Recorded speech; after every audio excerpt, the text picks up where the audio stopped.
Okay, getting back to the skeletal system, just like the way we have bones, like we have the skeletal system here. Uh, I'm just referring to this context. You must have noticed snails, right? The last class we had studied about snails, the locomotion that's seen in snails, right? If it's something like this, they have feelers here. The shells that are there, these are the outer skeleton of a snail. This is the outer skeleton of a snail. This is a snail. It does not have any leg, but it has a muscular, patch here, and it continuously undulates, and that is how it pushes itself forward. Right? This, if you have seen, snails are very slimy. They are very soft inside. People might just stamp on them. That's the reason why they are covered externally with a very rough and a tough substance, which we usually call the shell. The shell of the snail is rough. It works. It gives the framework, of the shell of the snail, and it also protects the snail. Just like, human beings, the skeletal system that we have. Is that clear? Same is in the case of tortoise or turtle. You must have seen tortoise and turtle, right? They too have a exterior shell outside. They have a skeletal system which is outside their body. It's the same with turtle. They are very soft inside.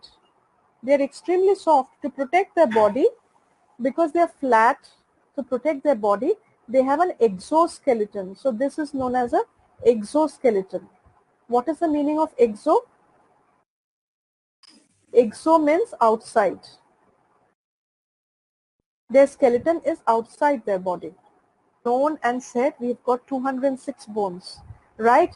Now, one of the most important parts of the skeletal system is the vertebrae, or the backbone, basically, the spinal cord, right? The backbones are made out of several vertebrae. Will anybody be able to share how many vertebral column, right? You can also call it the vertebral column.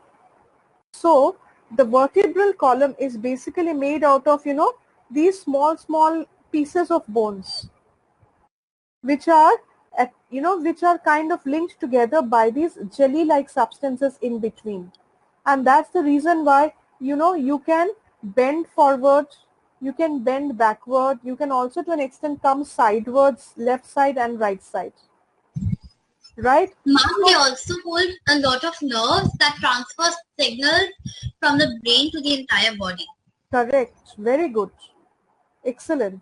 So basically, there are a lot of these vertebrae which are joined together, right? Here, the last five bones, vertebrae, are fused together.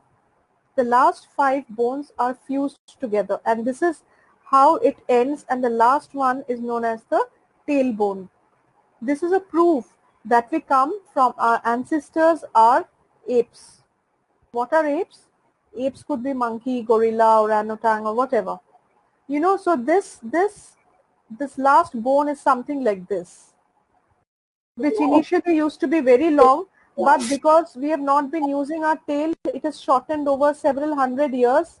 This is known as evolution and adaptation, and now our tailbone is just exactly this size. If this is our skull, right?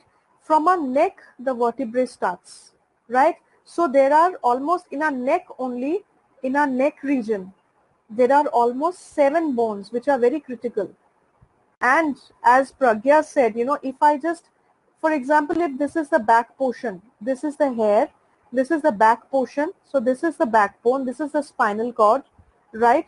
This is the rib cage which is also there at the back, right? Now, along a spinal cord, there is a mesh, there is a network of nerves, there's a mesh of nerves which all directly comes from the brain, the cranial nerves, the brain. So most of our, brain, most of our nerves They're all connected to our vertebral column. So that's the reason why it's very important to keep your backbone erect and always maintain a correct posture. You know, because in case you must have heard of people who have got a spinal injury, right? In case there is a spinal injury, for example, this is the nerve which was responsible to control the movement of your legs, right? And suppose this nerve got injured in that road accident. So if this nerve gets snapped, what will happen is that this side of the person, or maybe the leg movement, will be hindered. The person will get paralyzed. You must have seen, you know, elderly people, you know, this side has got paralyzed. Why? Because if the nerve has, you know, the connection of the nerve has broken, it has got snapped, so it will not be able to Ma'am, send can you signal. write the name of the bone somewhere? I just want to note it down. Which bone?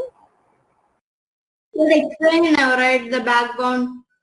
Yeah, so this is known as the vertebral column. Vertebral column. Guys, any idea why does paralysis happen? Ma'am, maybe because the nerve has, maybe because the brain controls everything and the nerve sends signals throughout the body, what the brain says, and maybe that is why if a nerve gets broken, the signal cannot reach the body part anymore and it paralyzes. Very good. So for example, brain is the main messaging center, right? And all the messages are being sent to the body through whom? Through nerves, right? So, you know, for example, this nerve is responsible to send messages to your right arm, okay, right hand rather. So there is not this one single nerve. There are at least maybe, you know, 10 to 12 nerves. One will be responsible for your thumb, one for your index finger, one for your ring finger, one for your wrist, right? So you'll have to see that which nerve got snapped. Now all of these, the thumb also has to work in coordination with the index finger, right? So in case one of the wrist nerve got snapped, then there will be, you know, a lack of coordination between all of them. So the message that goes to the brain is not proper.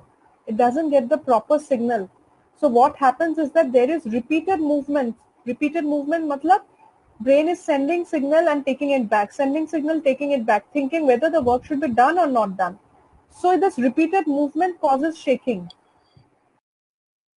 Right, there are a few people who get this as a disease also, right? You know, you will see their head is continuously shaking, continuously it is shaking or vibrating or oscillating from one side to the other.